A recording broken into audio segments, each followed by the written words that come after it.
نحمد ونصلی علی رسول الکریم اما بعد فاعوذ باللہ من الشیطان الرجیم بسم اللہ الرحمن الرحیم۔ تو لیسن نمبر 15 سورہ آل عمران آیت نمبر 100 سے 109۔ اعوذ باللہ من الشیطان الرجیم بسم اللہ الرحمن الرحیم۔ یا ایھا الذین آمنوا ان تطیعوا فریقا من الذین اوتوا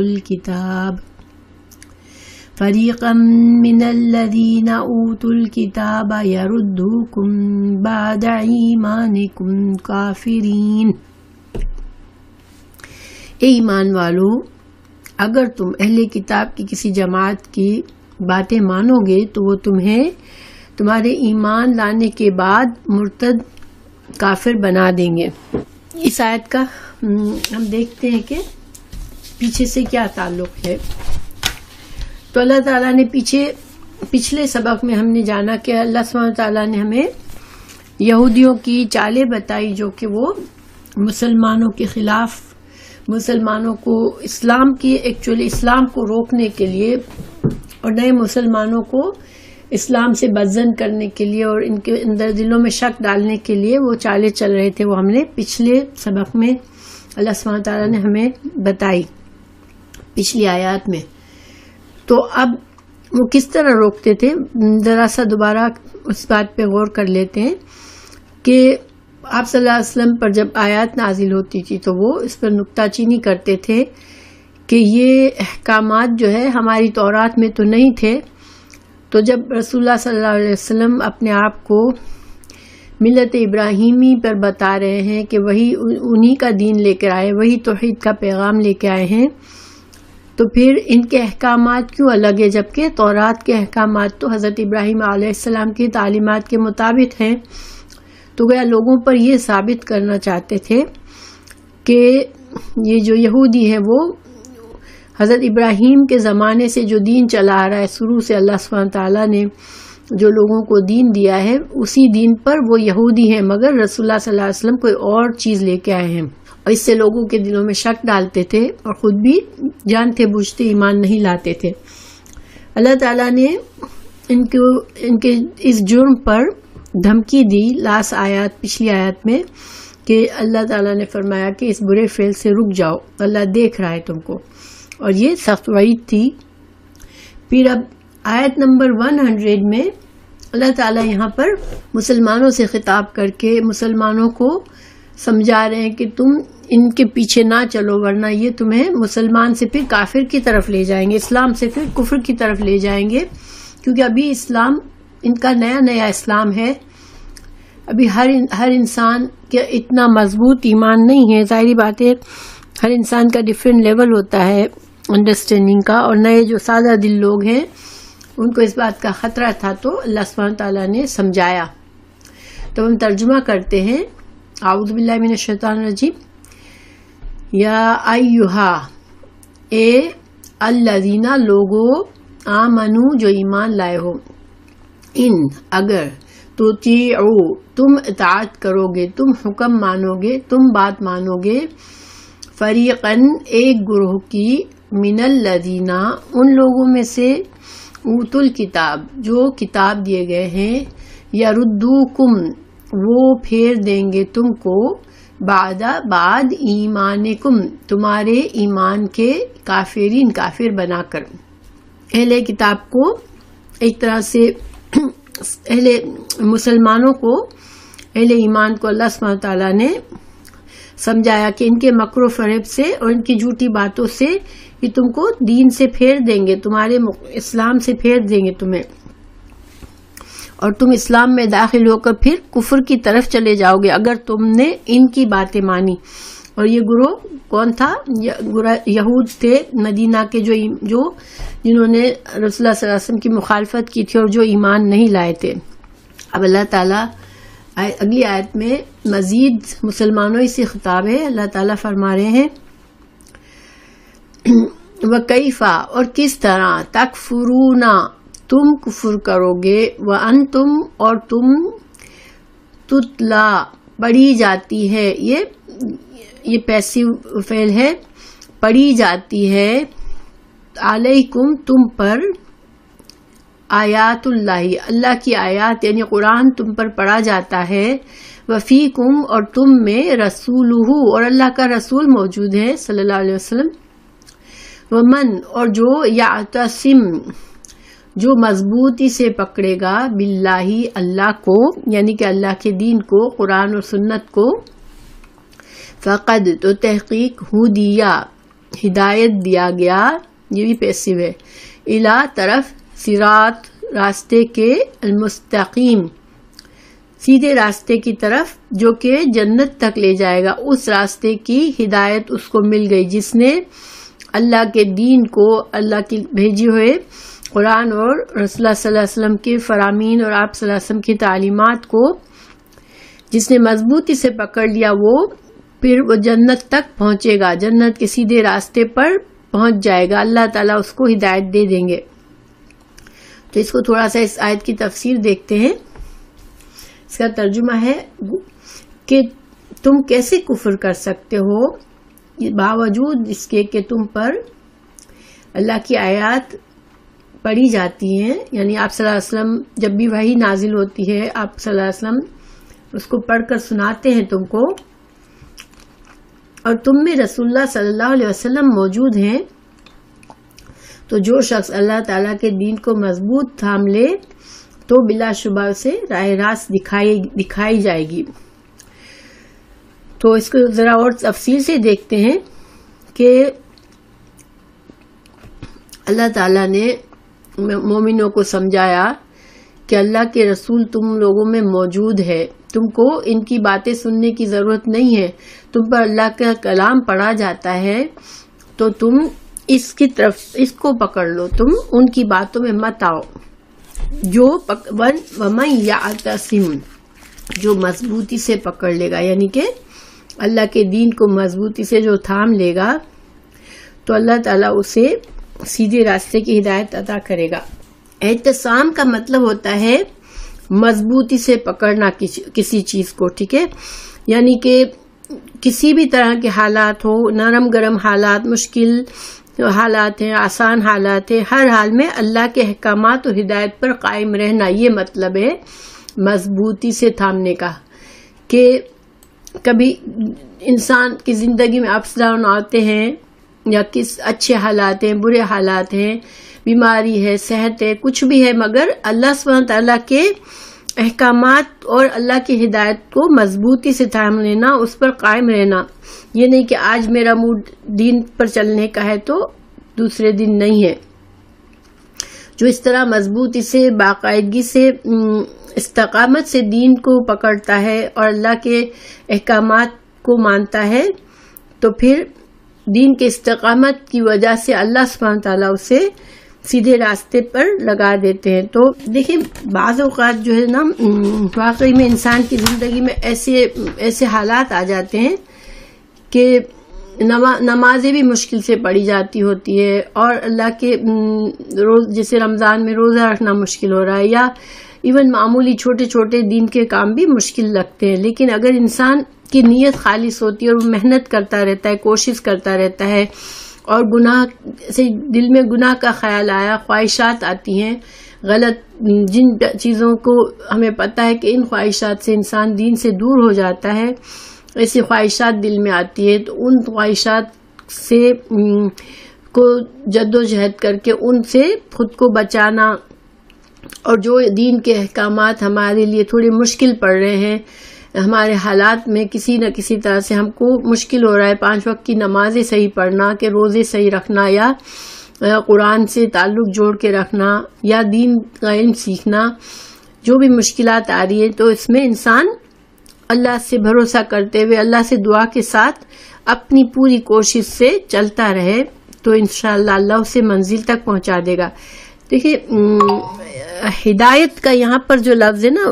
لفظ ہدایت، کہ اس کو ہدایت دے گا اللہ، تو ہدایت کے 3 لیول ہوتے ہیں، ٹھیک ہے۔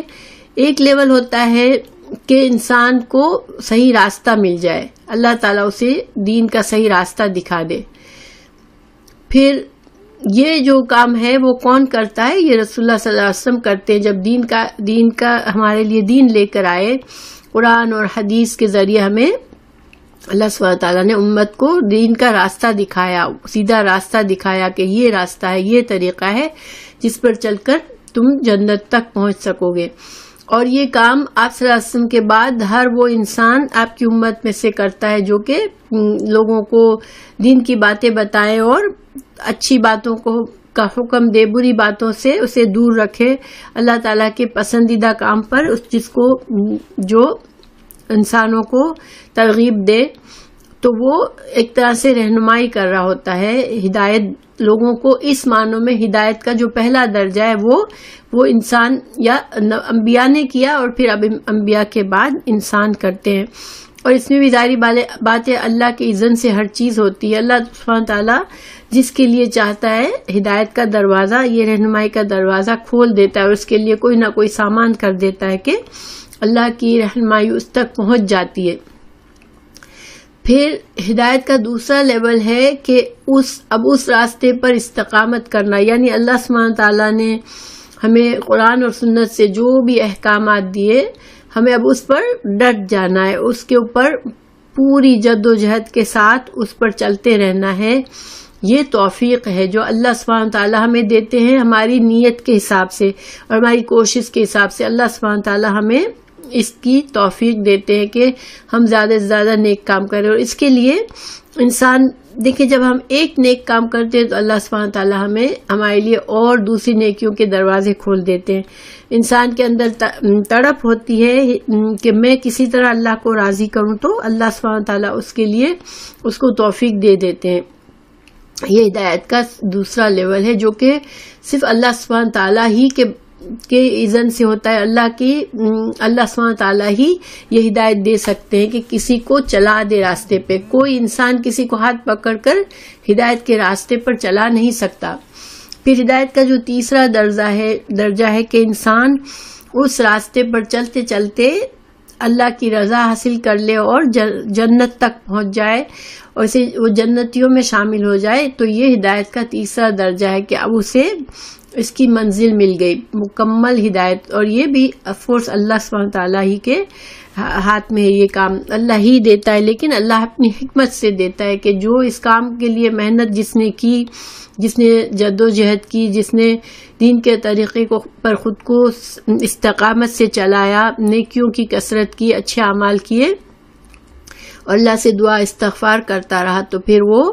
ہدایت کے آخری درجے پر پہنچ جاتا ہے۔ اور یہی راستہ یہاں پر صراط مستقیم سے یہاں مطلب کیا ہے؟ جنت کا راستہ، کہ اللہ تعالیٰ اسے پھر جنت کے راستے پر لگا دیتا ہے۔ یہ آیات جو ہیں اس کا اور اگلی آیات جو ابھی آنے والی ہے انشاءاللہ، یہ ساری جو آیات نازل ہوئی وہ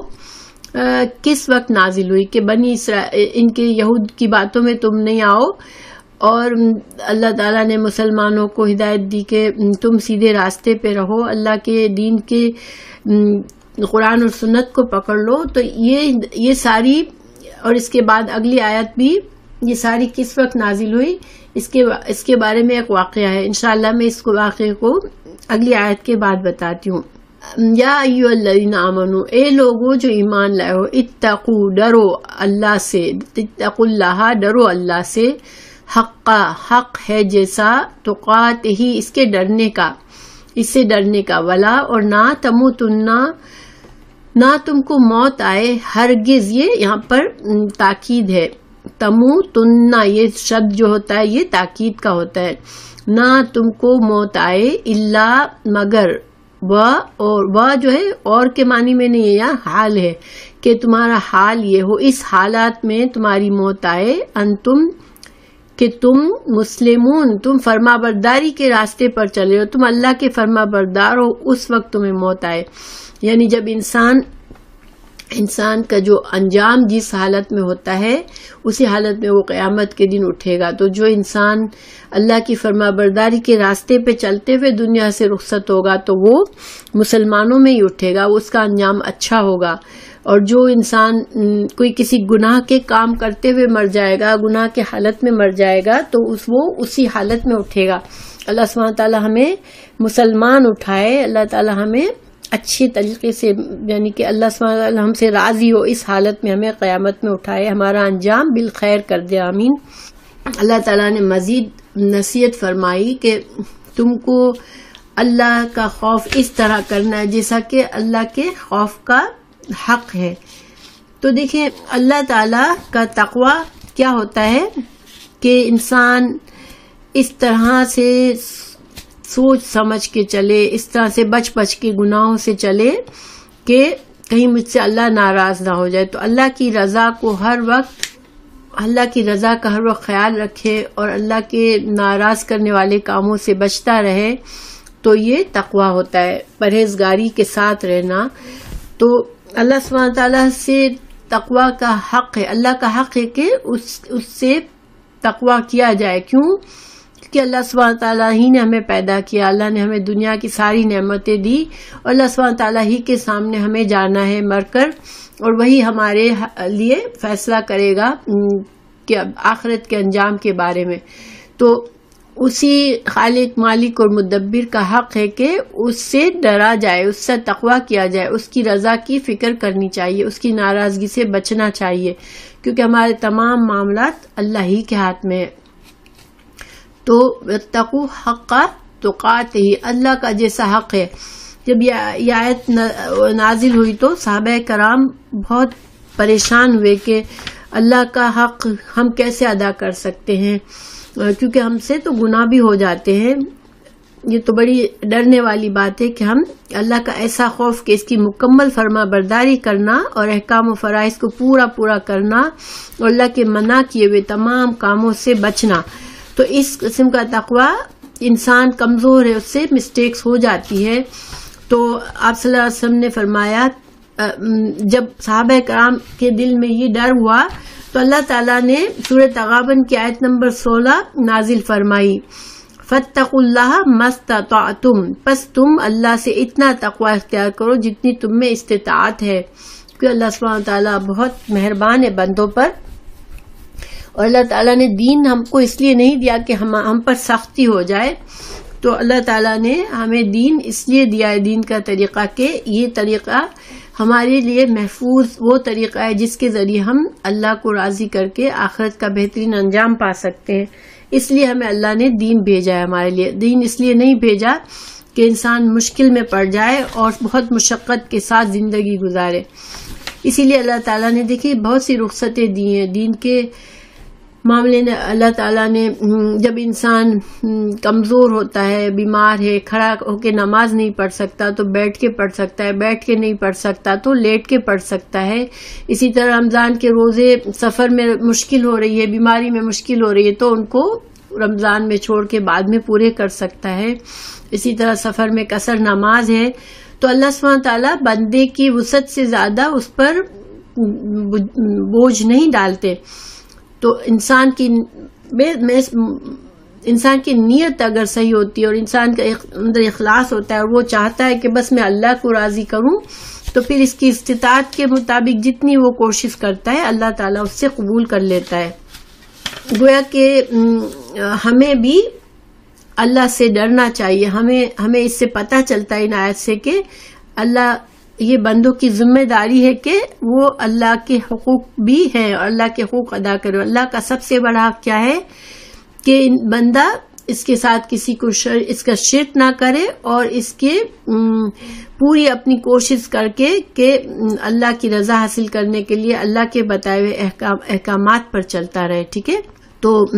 ویسے بھی قرآن اور حدیث میں اللہ کے حقوق بھی ہمیں پورے کرنے ہیں اور بندوں کے حقوق بھی اللہ نے جو ہمیں بتائے، کیونکہ اسی قرآن ہی میں ہمیں اللہ نے بندوں کے حقوق بھی بتائے ہیں کہ ہم پر بندوں کے بھی حق ہے. تو ہمیں دنیا کے رشتوں میں انسانوں پر جو حق ہمارے عائد ہوتے ہیں، ہر رشتے کے حقوق اور فرائض ہوتے ہیں. جتنے بھی رشتے ہیں، ہمارے ماں باپ کے کچھ حقوق ہوتے ہیں، شوہر بیوی کے ایک دوسرے پر حقوق ہوتے ہیں، اولاد اور والدین پر ایک دوسرے کے حقوق ہوتے ہیں، رشتہ داروں کے حقوق ہوتے ہیں. ان سب کی ہمیں رہنمائی ہمارے دین نے کی ہے. تو ہمیں ان سب حقوق کی پرواہ کرنی چاہیے، فکر کرنی چاہیے اور اس کا احساس ہونا چاہیے. ہماری عام طور پر یہ ہوتا ہے کہ ہم اپنے حق کو تو سمجھتے ہیں اور ہم جانتے ہیں کہ ہمارا یہ حق ہے اور ہمیں لوگوں سے ہمیں یہ ایکسپیکٹیشن ہوتی ہے کہ لوگ ہمارے حقوق کو پورا کریں، مگر ہمیں دوسروں کے حق کو سمجھنے میں بڑی دیر لگتی ہے.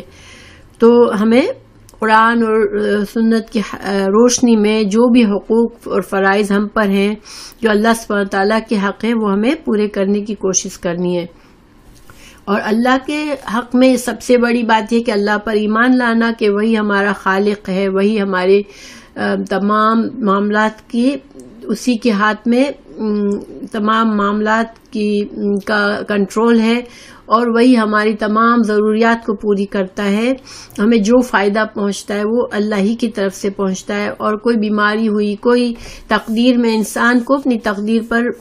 بھروسہ بھی ہونا چاہیے اور اللہ سے راضی بھی ہونا چاہیے کہ بعض اوقات انسان اپنی پوری کوشش بھی کر کے کوئی کام چاہتا ہے کرنے کے لیے، لیکن وہ کام نہیں ہوتا، تو اس پہ اللہ کی رضا میں راضی ہونا یہ بھی اللہ کا حق۔ اور بندوں پر جو احکامات واجب کیے اللہ نے،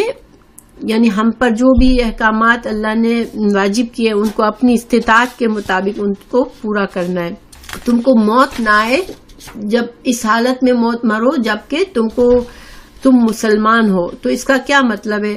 دیکھیں، موت کا وقت اللہ نے ہمیں بتایا نہیں ہے کہ کون کس وقت دنیا سے رخصت ہوگا، ٹھیک ہے؟ کبھی بھی انسان کی موت آ سکتی ہے۔ تو اور اللہ یہاں فرما رہے ہیں اللہ تعالیٰ کہ تم کو موت اسی حالت میں آئے جب تم مسلمان ہو۔ تو گویا کہ انسان کو ہر لمحہ اپنا یہ خیال رکھنا چاہیے کہ میں کہیں مجھ سے کوئی ایسا گناہ نہ ہو جائے جس سے میں کہیں خدا نخواستہ اللہ کے فرما برداری کے دائرے سے نکل جاؤں اور مجھے موت اس گناہ کی حالت میں آ جائے، اس نافرمانی کی حالت میں آ جائے۔ تو انسان غفلت میں اپنی زندگی نہ گزارے، اور ہمیشہ خاتمہ بالخیر کی دعا بھی کرنی چاہیے کہ اللہ ہمیں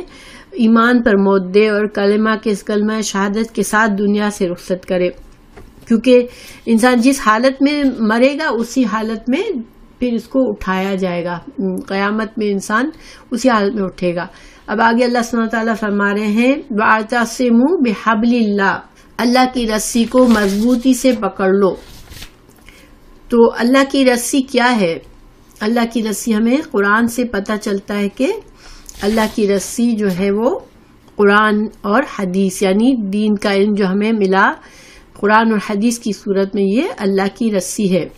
تو ہمیں اس کو پکڑنے سے کیا مطلب ہے؟ اللہ سبحانہ تعالیٰ فرما رہے ہیں وَاعْتَصِمُوا، مضبوطی سے پکڑ لو، بِحَبْلِ اللَّهِ، اللہ کی رسی کو، یعنی کہ دین کے احکامات پر مضبوطی سے قائم ہو جاؤ۔ جو چیزوں کے کام کرنے کے ہمیں کہے گئے ان کو کرو، عبادات میں احتیاط سے استقامت کرو، اور جو کام کرنے کو کہیں وہ کرو، اور جن سے رکنے کو کہا ہے اس سے رک جائے، اور یہ کام مسلسل کرے، ٹھیک ہے؟ یہ نہیں کہ ہمارے اندر استقامت اور ثابت قدمی ہونی چاہیے دین کے بارے میں، اس کو وَاعْتَصِمُوا بِحَبْلِ اللَّهِ، اللہ کی رسی کو پکڑنا کہنا ہے، جمیعاً، سب کے سب۔ اب یہاں پر جمیعاً سے کیا مطلب ہے؟ ہم نہ صرف ہم اپنے آپ یعنی کہ اکیلے میں اپنے اون ہم قرآن و سنت پر قائم رکھے، بلکہ ایز اے مسلم امہ جو ہے آپس میں اتفاق اور اتحاد سے رہے، اختلافات سے بچیں اور فرقہ واری سے بچیں، کیونکہ اللہ سبحانہ تعالیٰ یہاں پر اجتماعی حکم دے رہے ہیں کہ ولا تفرقوا، تم آپس میں فرقہ واریت مت کرو، آپس میں اپنے آپ کو مت توڑ دو، چھوٹے چھوٹے گروہوں میں مت ہو جاؤ۔ اور دیکھیں آج کل جو حالت ہے، آپ صلی اللہ علیہ وسلم نے فرمایا تھا کہ میری امت میں 73 فرقوں میں بٹ جائے گی، اور قرآن اور حدیث کو اپنی پشت کے پیچھے ڈال دیں گے۔ یعنی کہ دیکھیں آج کیا حالت ہے کہ ہر انسان جو ہے وہ ہر گروہ وہ اپنے بس پرٹیکولر امام کی بات سنتا ہے، اور وہ سمجھتا ہے میرے امام نے مجھے جو بتایا، میرے پیر نے مجھے جو بتایا بس وہی صحیح ہے، اور پھر وہ دوسروں پر، یہاں تک کہ بعض لوگ دوسروں پر کفر تک کا فتویٰ لگا دیتے ہیں، لیکن اور اس قرآن اور سنت کو پیچھے چھوڑ دیتے ہیں۔ حالانکہ اگر اللہ سبحانہ تعالیٰ نے ہمیں قرآن میں یہی بتایا کہ آپس میں اختلافات ہو تو پھر قرآن اور سنت کی طرف پلٹو اور اسی سے اپنے اختلافات کا حل ڈھونڈو۔ لیکن آج امت مسلمہ یہ بھول گئی ہے۔ آپ صلی اللہ علیہ وسلم کو قرآن اور سنت کو پیچھے چھوڑ کے اپنے خود ساختہ نظریات اور اپنے پسند کے لحاظ سے انہوں نے اپنے راہیں نکال لیے. جس طرح سے یہودیوں اور نصارہ نے کیا تو یہی مسلمانوں نے بھی کیا ہے آج کل کے، وہ بٹ گئے ہیں بالکل. تو اللہ سبحانہ تعالیٰ نے منع فرمایا مسلمانوں کی کہ تم اس طرح نہ کرنا، فرقوں میں مت بٹنا. اس حدیث میں جس میں آپ صلی اللہ علیہ وسلم نے پیشین گوئی کی کہ 73 فرقوں میں بٹ جائے گی، اس میں آپ نے فرمایا کہ ایک ہی فرقہ جو ہے وہ نجات پانے والا ہے، اور وہ فرقہ، اس فرقے کی صفت یہ کہ وہ فرقہ میرے اور میرے صحابہ کی راہ پر گامزن رہے گا. یعنی کہ آپ صلی اللہ علیہ وسلم نے جو طریقہ ہمیں دین کا بتایا اور پھر آپ کے صحابہ کرام نے جو جس طریقے کو فالو کیا، ہمیں اس طریقے پر چلنا ہے. ٹھیک ہے. اور صحابہ کرام میں کبھی اختلاف بھی ہوتا تھا نا، کسی اختلاف رائے ہوتا تھا، وہ کبھی اس کو اپنی انا کا مسئلہ نہیں بناتے تھے اور نہ اپنے آپ کو کسی فرقے سے جوڑتے تھے. وہ اپنے اختلافات کو قرآن اور حدیث کی روشنی میں ان اختلافات کو حل کرنے کے لیے کوشش کرتے تھے. اس سے کہ اختلاف رائے جو ہے وہ ہر انسان کی سوچ کے لحاظ سے انسانوں میں اختلاف رائے ہونا تو یہ تو ممکن ہے، لیکن اپنی اپنی جماعت الگ کر لینا، اپنا اپنا مسلک الگ بنا لینا، یہ صحابہ کرام کا طریقہ نہیں تھا. نہ ہی آپ صحابہ کرام کے بعد کے جو تابعین تھے، جو بہترین فرقے، جو بہترین امتیں گزر چکی، ان کا بھی یہ طریقہ نہیں تھا. وہ صرف ان کی جو اطاعت کا محور جو تھا وہ صرف اللہ کی محبت تھی اور رسول اللہ صلی اللہ علیہ وسلم کی اطاعت اور پیروی تھی. شخصیت پسندی وہ نہیں کرتے تھے. تو آج کے لوگ جو ہے امام اور پیر کی محبت میں اپنے اپنے چھوٹے چھوٹے گروہ میں بنا کر ان کی محبت اور ان کی اطاعت میں قرآن اور حدیث کی تعلیمات کو بھی پیچھے چھوڑ دیتے ہیں. اگر ان کو کوئی بتایا جائے کہ قرآن کے لحاظ سے یا صحیح حدیث کے لحاظ سے یہ تمہارا جو عمل ہے وہ صحیح نہیں ہے، تو وہ قبول کرنے کو تیار نہیں ہوتے. بہرحال اللہ تعالیٰ نے فرمایا وَاذْكُرُوا، اور یاد کرو نعمت اللہ، مومنوں کو نعمت اللہ اپنی یاد دلا رہے ہیں، علیکم تم پر، اذ کنتم جب تم تھے، اعداء جب تم دشمن تھے، فالف تو اللہ تعالیٰ نے الفت ڈال دی، بینا درمیان، قلوبکم تمہارے دلوں کے، فاصبحتم تو ہو گئے تم، بنعمتہ ساتھ نعمت اللہ کی، اللہ کی نعمت سے تم اخواناً بھائی بھائی بن گئے. اللہ تعالیٰ مسلمانوں کو، صحابہ کرام کو بتا رہے ہیں کہ جب تم آپس میں پھر بٹے ہوئے تھے، تم ایک دوسرے کے دشمن تھے، اللہ تعالیٰ نے تمہیں آپس میں تمہارے دلوں کو جوڑ دیا، تم کو بھائی بھائی بنا دیا. وَكُنْتُمْ اور تھے تم اعلیٰ اوپر، شفا ایک گھڑے کے، حفرتن گھڑے کے کنارے پر تم تھے، شفا مینس کنارہ، حفرتن ایک گڑھا، من النار آگ کے گڑھے کے کنارے پر تم پہنچ گئے تھے، آپس میں لڑتے جھگڑتے، فانقذکم تو اللہ نے تم کو بچا لیا، منہا اس سے، کذالک اسی طرح، یبین اللہ بیان کرتا ہے، لکم تمہارے لیے، آیات ہی اپنی آیات، لعلکم تاکہ تم تہتدون تاکہ تم ہدایت پاؤ. تو یہاں پر اس کی جو شروع سے جو ہم پڑھ رہے ہیں 100 سے 103 تک، ان آیت کا شان نزول کیا ہے، تو اس کے بارے میں ہے رسول اللہ صلی اللہ علیہ وسلم جب مدینہ آئے تو مدینہ میں اوس اور خزرج 2 قبیلے تھے. ٹھیک ہے، یہ مشرکین تھے، یہ عرب مشرکین تھے، اور 3 قبیلے جو تھے وہ یہود کے تھے. اب یہ جو مشرکین کے 2 قبیلے تھے اوس اور خزرج، ان میں پرانی دشمنی چلی آ رہی تھی، اور وہ ایک جنگ بعث کر کے ایک جنگ تھی جو کہ ہر سال وہ جنگ چھڑ جاتی تھی. یعنی کہ ان کے کوئی دشمنی ایسی چلی تھی کہ وہ اس کے تحت کئی لوگ مر چکے تھے، اور مسلسل ہر سال جنگ چھڑ جاتی تھی. پھر وہ کسی طرح سے جب تھک جاتے لڑتے مرتے تو پھر وہ کچھ دیر کے لیے جنگ کو بند کرتے، اور پھر کوئی چھوٹی سی بات ہوتی اور جنگ بھڑک اٹھتی. یعنی کہ ان کے جان مال ہر چیز ہر وقت خطرے میں رہتی تھی، اور ایک جنگی ماحول میں رہنا آسان نہیں ہوتا. اور پھر ان کے درمیان اتنی دشمنی تھی کہ ایک دوسرے کی شکل کوئی دیکھنے کو تیار نہ ہو. لیکن جب رسول اللہ صلی اللہ علیہ وسلم آئے مدینہ میں تو یہ جو جب عرب مشرک تھے مدینہ کے، چونکہ وہ خود بھی تھک گئے تھے لڑتے لڑتے، ان کو امن چاہیے تھا اور ان کو سکون چاہیے تھا، تو انہوں نے دیکھا کہ آپ صلی اللہ علیہ وسلم ایک اچھا دین لے کے آئے ہیں اور یہ بہت عدل اور انصاف والا دین ہے. انہوں نے اس کو فوراً قبول کر لیا. آپ نے دیکھا ہوگا کہ مکہ میں کئی سال آپ صلی اللہ علیہ وسلم نے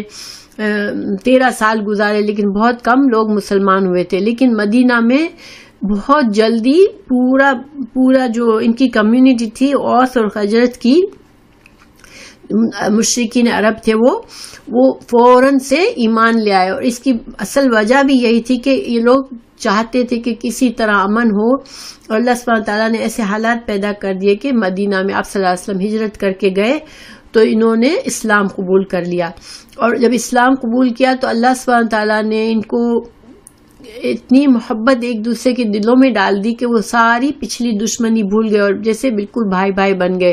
ان کے نزدیک صرف اللہ کا دین سب سے زیادہ تھا اور اللہ جو مسلمان ہے وہ ان کا بھائی تھا. بس اتنا محبت اللہ سبحانہ تعالیٰ نے ان کے دلوں میں ڈال دی. تو اس کا ایک دن کا واقعہ تھا، اور یہ نیچرلی یہود کو اچھا نہیں لگا، کیونکہ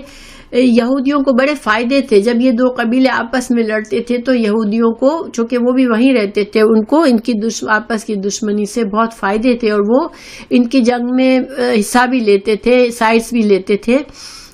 تو جب یہودی تو زیادہ ایمان نہیں لائے، بہت کم یہودی مسلمان ہوئے، تو انہوں نے دیکھا کہ یہ کیا ہو گیا، اوس اور خزرج تو اب ہمارے کنٹرول سے بالکل نکل گئے، اور یہ تو آپس میں بھی اتنے ان کے دلوں میں تو پیار ایک دوسرے کے لیے آ گیا، یہ سارے بھائی بھائی بن کے بیٹھ گئے.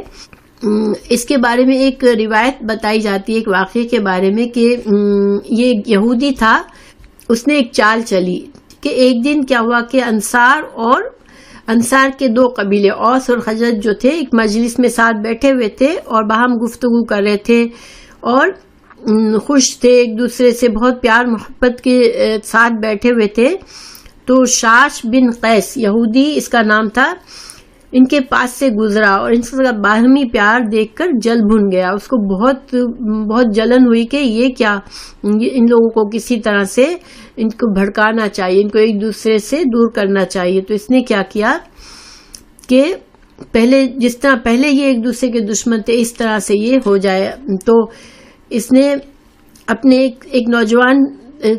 اپنے کوئی ساتھی یا اپنے کوئی ماتحت کو اس نے اس کام پر لگایا کہ تم جا کے، یہ لوگ بیٹھے ہوئے، تم جا کے جنگ بعاث کا ذکر کرو، یعنی ان کو یاد دلاؤ کہ کیسے جنگ کیا کرتے تھے اور ایک دوسرے کے خلاف، اور ان کو وہ والے اشعار سناؤ، کیونکہ پہلے جنگیں جب ہوتی تھی تو لوگ اشعار بنا کے اپنے اپنے لوگوں کو سناتے تھے تاکہ وہ جنگ کی اور ان کو جوش آئے اور ہمت بندھے. تو جا کے وہ شاعری ان کے سامنے ان کو سناؤ. تو جس میں ان اشعار میں ظاہری بات ہے کہ وہ ایک دوسرے کی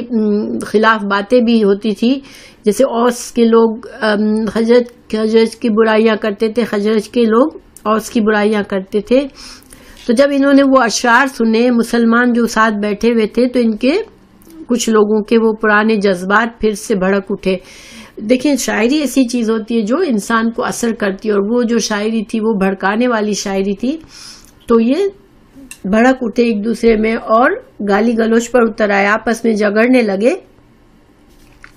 اور قریب تھا کہ ہتھیار نکال لیے، اور قریب تھا کہ یہ ایک دوسرے سے پھر لڑنے لگ جاتے. تو رسول اللہ صلی اللہ علیہ وسلم کو اس بات کی اطلاع ہوئی، آپ تشریف لے آئے اور آپ نے انہیں سمجھایا اور ان کو اس سے باز رکھا کہ یہ تم جہالت کے طریقے پر کیسے واپس چلے گئے جبکہ اللہ نے تمہیں ہدایت دی ہے. تو اللہ سبحانہ تعالیٰ نے اس وقت پر یہ آیات بھی نازل فرمائی. تو یہ ان آیت کا شان نزول ہے. آیت 104 وَلْتَكُنْ. اب اللہ سبحانہ تعالیٰ مزید مسلمانوں کو ایک نصیحت فرما رہے ہیں، ٹھیک ہے، اور اس نصیحت کا حکمت یہ ہے کہ ان مسلمانوں کی تعلیم و تربیت کا بندوبست ہوتا رہے. تو اللہ سبحانہ تعالیٰ نے فرمایا وَلْتَكُنْ، اور چاہیے، چاہیے کہ تکن ہو منکم تم میں امتن ایک گروہ یدعونا جو پکارے جو بلائے الی طرف الخیر خیر کی طرف ویأمرون اور حکم دے بالمعروف معروف کا معروف ہوتا ہے نیکی کے کام ٹھیک ہے اور خیر ہے دین کی تعلیم تو تم میں سے ایک گروہ ہو جو کہ دین کی تعلیم دے لوگوں کو اور ان کو حکم دے نیک کام کرنے کے وَيَنْهَوْنَ اور ان کو روکے عن المنکر منکر سے وَأُولَئِكَ اور یہی لوگ ہم وہ المفلحون وہ فلاح پانے والے. اللہ سبحانہ تعالیٰ نے یہ حکم دیا کہ تمہارے معاشرے میں مسلمان امت میں ایک ذمہ داری اللہ نے سونپی کہ مسلمانوں میں ایک جماعت ضرور ہو ہر مسلمان کمیونٹی میں ایسی جماعت ضرور ہو ایسے لوگ ضرور ہو جو کہ لوگوں کو خیر کی دعوت دے دین کی تعلیمات دے ان کو اچھے کام کرنے کا حکم دے اور ان کو برائیوں سے روکے اور اگر یہ کام کریں گے تو تمام مسلمانوں کے لیے دنیا اور آخرت کی بھلائی اور کامیابی ہے ٹھیک ہے. فلاح جو ہے ایسی کامیابی ہوتی ہے جو کہ محنت کے بعد حاصل ہوتی ہے. تو جو اگر مسلمان امت اس چیز پر دھیان دے گی کہ ان میں ضرور ایسے لوگوں کی ایسی جماعتیں ضرور ہوں جو لوگوں کو دین کی تعلیمات دیتے رہیں اور اپنے آپ کو دین کا علم خود بھی سیکھے اور دوسروں کو سکھائے اور ان کو گناہوں کی باتوں سے غلط باتوں سے روکے اور اچھے کام کرنے کی ترغیب دے. تو جب تک یہ ہوتا رہے گا تو انشاءاللہ مسلمان جو ہے وہ فلاح پائیں گے. دیکھیں جو انڈیا پاکستان میں بہت عرصے تک جب انگریز آنے کے بعد جو ایک دینی تعلیم کا سلسلہ تھا وہ بالکل بگڑ کے رہ گیا ٹوٹ پھوٹ گیا وہ سارا نظام. کیونکہ پہلے یہ ہوتا تھا کہ دین کی تعلیم دینے والوں کے لیے وظیفے مقرر ہوتے تھے حکومت کی طرف سے تو وہ لوگ اپنا سارا وقت اس پر لگا سکتے تھے. لیکن پھر یہ سارا کچھ ختم ہو گیا اور اسلامی تعلیمات کا سلسلہ منقطع ہو گیا کہ باقاعدہ ایک مسلمان ملک میں دینی تعلیم اگر نہیں دی جائے گی تو کہاں سے آئندہ کی جنریشن کو کہاں سے دین کا علم ملے گا. اور یہی وجہ ہے کہ آج انڈیا مسلمان میں آپ دیکھیں انڈیا اور پاکستان میں کہ جو دین ہے لوگوں کے پاس اکثریت کے پاس وہ باقاعدہ سیکھا ہوا دین نہیں ہے کہ اللہ کی کتاب کو ٹھیک سے سیکھا قرآن اور حدیث کی ٹھیک سے علم حاصل کیا. بس ایک سنایا مذہب ہے جو کہ ایک رسم اور جس طرح سے رسموں کو فالو کیا جاتا ہے خاندانی رسمیں ہوتی ہے اسی طرح بس خاندان میں دین کا جو طریقہ آ گیا بس وہ آ گیا. اور بہت سے لوگ اسی وجہ سے صحیح دین کے بجائے بدعت اور غلط دین کی طرف چلے گئے جو کہ دین کے طریقے سے ہٹ کر ہے. اس کا علاج بس یہی ہو سکتا ہے کہ ہر انسان کوشش کرے ہر مسلمان کے خود اتنا دین کا علم حاصل کرے قرآن اور حدیث کا کہ انشاءاللہ وہ صحیح اس کو پتا ہو کہ صحیح طریقہ کیا ہے جو اللہ نے جو دین بھیجا وہ کیا ہے اس پر وہ عمل کر سکے اور اسی میں کامیابی ہے. وَلَا تَكُونُوا اور نہ تم ہونا كَالَّذِينَ ان لوگوں کے لیے تفرقوا جنہوں نے الگ ہو گئے جن میں فرقہ واریت اختیار کی اور واختلفوا اور اختلاف کیا من بعد اس کے ماں جو جاءہم آ گیا ان کے پاس البینات روشن نشانیاں وَأُولَئِكَ اور یہی لوگ لہم ان کے لیے عذاب ہے عظیم بڑا. یہاں پر یہود و نصارہ کی مثال دی گئی کہ یہود و نصارہ نے علم اللہ نے ان کو دیا اللہ کی کتاب آئی اللہ کے پیغمبر آئے انہوں نے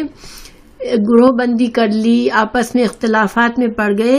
علم کے بعد. اللہ نے تو علم دیا تھا لیکن انہوں نے اپنے تعصب کی وجہ سے اپنی دین کے اپنی خواہشات کے نفس کی وجہ سے دنیا کی محبت کی وجہ سے اپنا گروہ الگ کر لیا اور اختلافات اور تفرقے میں پڑ گئے اور اللہ کے دین کو پیچھے چھوڑ دیا. اور اللہ کے عذاب گمراہی جب انسان ایک مجموعی طور پر ساری قوم گمراہی کی طرف جائے گی تو پھر عذاب ان کے اندر کہاں سے صحیح دین آئے گا اور وہ پھر کہاں سے کامیاب ہوگی آخرت کی اور وہ عذاب عظیم ان کو اللہ کی ناراضگی کے کام کر کے اللہ کو ناراض کیا۔ اب مسلمانوں کو اللہ نے سمجھایا کہ تم ایسا نہ کرنا، مگر اللہ سبحانہ تعالیٰ مسلمانوں کی مدد کرے۔ آج مسلمان جو ہے وہ ان ساری نصیحتوں کو بھول کے چل رہے ہیں اور فرقوں میں پڑے ہوئے ہیں۔ پھر یوما، جس دن، تبیض، جس دن سفید ہوں گے، وجوہن، کچھ چہرے، وتسود، اور پریشان ہوں گے، سیاہ ہوں گے، سود کہتے ہیں کالے رنگ کو، سیاہ ہوں گے کچھ چہرے، وجوہن۔ فَأَمَّا الَّذِينَ، تو وہ لوگ جن کے اسودت، سیاہ ہوئے چہرے، وجوہہم، جن کے چہرے سیاہ ہوں گے، ان سے پوچھا جائے گا اکفرتم، کیا تم نے کفر کیا تھا؟ یہ قیامت کے دن کی بات ہو رہی ہے کہ جس دن قیامت کے دن جو ہے وہ کچھ چہرے سفید ہوں گے، چمک رہے ہوں گے، اور کچھ سیاہ ہوں گے۔ تو جن کے چہرے سیاہ ہوں گے، ظاہری بات ہے کہ وہ کیوں سیاہ ہوں گے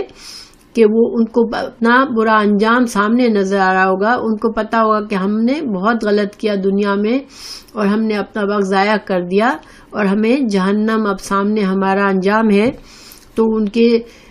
غم کی وجہ سے اور شدت غم سے ان کے چہرے سیاہ پڑ رہے ہوں گے۔ تو ان سے پوچھا جائے گا اکفرتم، کیا تم نے کفر کیا تھا؟ بعد ایمانکم، جب تم کو اللہ نے ایمان دیا تھا، تم کو اللہ نے کتاب دی، رسول بھیجا، تم ایمان لائے، اور علم کے بعد، ایمان لانے کے بعد تم نے کفر کیا، فذوقوا، تو چکھو، العذاب، عذاب کو، بما، وجہ اس کے، کنتم، تھے تم، تکفرون، جو تم نے کفر کر کے تم آئے، تو اب جو ہے چکھو تم عذاب۔ دیکھیں، کوئی معمولی بات نہیں ہے کہ انسان دین کو لائٹلی لے۔ انسان کی دنیا اور آخرت کی کامیابی اللہ کے دین کو صحیح سمجھنا اور اس پر عمل کرنا ہے۔ اگر انسان اپنے صرف خواہشات کے پر چلتا ہے، غفلت میں زندگی گزار دیتا ہے، تو پھر آخرت میں اس کو سوائے برے انجام کے کچھ نہیں ملنا۔ اس لیے کہ عمل جو ہے صرف اس دنیا میں ہونا ہے، اور جب تک انسان خالص نیت سے اللہ کے صحیح دین کو نہیں پکڑے گا، اللہ کی رسی کو مضبوطی سے نہیں پکڑے گا، آپس کے اختلافات دور نہیں کرے گا، تو وہ اپنے آپ پر ظلم کر رہا ہے، اپنے لیے برے انجام کو کما رہا ہے۔ وَأَمَّا الَّذِينَ، اور جو لوگ بیضت، سفید ہوں گے، چمک رہے ہوں گے جن کے، وجوہہم، جن کے چہرے، ففی، تو وہ، پس وہ، فی میں، رحمت اللہ، اللہ کی رحمت میں ہوں گے، اور اللہ کی رحمت سے یہاں مراد جنت ہے کہ وہ جنت میں ہوں گے، ہم فیہا، اور وہ اس میں خالدون، ہمیشہ رہنے والے ہیں۔ اللہ سبحانہ تعالی ہمیں ان میں بنائے جو ہم جنتی بن جائے۔ اللہ تعالیٰ تمام امت مسلمہ کے اختلافات دور کرے اور سب کو جنت کے راستے پہ لگا دے، آمین۔ دل کا، یہ آیات اللہ، اللہ کی آیات ہے، نتلوہا، ہم پڑھتے ہیں اس کو، علیہ کا، آپ پر، بالحق، حق کے ساتھ، وما اللہ، اور نہیں ہے اللہ، یریدو، ارادہ رکھتا، ظلمن، ظلم کا، للعالمین، جہان والوں پر۔ یعنی اللہ سبحانہ تعالیٰ نے دین، لوگوں کو حق چھپایا نہیں ہے، اللہ تعالیٰ نے بندوں کو حقیقت بتائی ہے کہ تمہارے دنیا میں مقصد کیا ہے۔ اللہ تعالیٰ نے انبیاء کو بھیجا ہے، اللہ تعالیٰ نے اپنی کتابیں بھیجی ہیں، تو سب کچھ بتا دیا اللہ تعالیٰ نے ظلم نہیں چاہتا بندوں کے لیے، اللہ نے تو ہدایت چاہتا تھا کہ بندے ہدایت پائے اور نیکی کے راستے پہ چلے، اپنے آپ کو برے انجام سے بچائے۔ تو اللہ تعالیٰ نے یہ ساری باتیں جو اوپر بتائی مسلمانوں کو، انسانوں کو، تو اس لیے کہ ان پر انسان اس کو حق سمجھے، اس کو سچ سمجھے اور اس پر عمل کرے، ایمان لائے اور اپنے آپ کو برے انجام سے بچائے۔ وَلِلَّهِ، اور اللہ کے لیے، ما فی السماوات، جو آسمانوں میں ہے، وما فی الارض، اور جو زمین میں ہے، وَإِلَى اللَّهِ، اور اللہ کی طرف، ترجعو، لوٹائے جائیں گے، الامور، تمام معاملات جو ہیں وہ اللہ کی طرف ہی لوٹائے جائیں گے۔ مطلب کیا ہے کہ انسان اس دنیا میں نہ تو آزاد پیدا ہوا ہے کہ وہ بس اس کو ہمیشہ کے لیے رہنا ہے، وہ اپنا آزاد ہے، جب چاہے جو چاہے کرتا پھرے، اس کا ایک انجام اس کی موت ہے، اس کو اللہ کی طرف لوٹنا ہے، اور اس کے اعمال، انسانوں کے اعمال بھی اللہ کی طرف لوٹائے جاتے ہیں. تو اللہ تعالیٰ کے پاس وہ اعمال بھی موجود ہیں اور انسانوں کو بھی وہیں پہنچنا ہے، اور اللہ سبحانہ تعالیٰ ہر انسان کو اس کے عمل کے مطابق سزا ملے گی یا جزا ملے گی. تو یہ آیات جو ہے رسول اللہ صلی اللہ علیہ وسلم سے اس کا خطاب ہے کہ اب تک جو کچھ بیان ہوا سب اللہ کی برحق آیتیں ہیں، اور اللہ تعالیٰ کسی کو بغیر جرم کے سزا نہیں دیتا اور نہ کسی کی نیکی میں کوئی کمی کرتا ہے، اس لیے کہ آسمان اور زمین کی تمام چیزیں اللہ تعالیٰ کی ملکیت ہیں. وہ ہر چیز سے بے نیاز ہے اور ہر چیز پر قادر ہے، اس لیے اللہ کسی پر ظلم نہیں کرتا. گویا کہ اللہ تعالیٰ نے بتا دیا ہے، حق بتا دیا ہے. اب جو لوگ اس پر عمل کریں گے، حق پر چلیں گے تو وہ کامیاب ہوں گے. تو انشاءاللہ ہمارا لیسن پورا ہوا. اللہ تعالیٰ ہمیں سوچنے سمجھنے والا اور صحیح علم حاصل کرنے والا اور عمل کرنے والا بنائے، اور ہمارے انجام کو بہتر کرے. ہمارے پورے خاندانوں کو، اولادوں کو، ہمارے شوہر بیویوں کو، ہمارے والدین کو، ہمارے بہنوں بھائیوں کو، تمام